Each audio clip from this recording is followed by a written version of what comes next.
История крымско-татарского народа, профессионализм и талант. Произведения Энвера Юнусова находятся в частных коллекциях, собраниях художественных галерей России и за рубежом. Художник делится, каждая работа требует вдохновения и усилий. Как она у нас в простонародье говорится, аппетит приходит во время еды.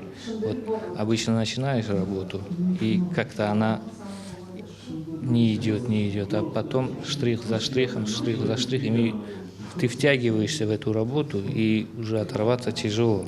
Большая часть графических работ выполнены в технике бумага, тушь, перо, где посредством линий и штриха художник мастерски передает живое ощущение дыхания времени. Виртуозно и тщательно прорисована каждая деталь на его картинах. Основная тематика и источник творческого вдохновения Энвера Юнусова – это исторические виды Крыма. Он это передает ударом своей кисти или рисованием кончиком своего пера или карандаша. И вот это его нервное качание и душевное состояние, оно передается в работе. И вот эта вся энергетика как бы из его переходит вот в эти как бы в произведение.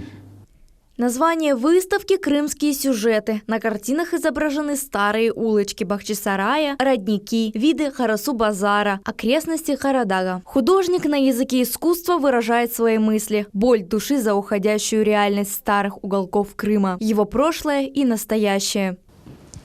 Работа художника требует немало времени и внимания. Каждый взмах кистью несет таинственный смысл. Как говорят профессионалы, картины пишутся душой.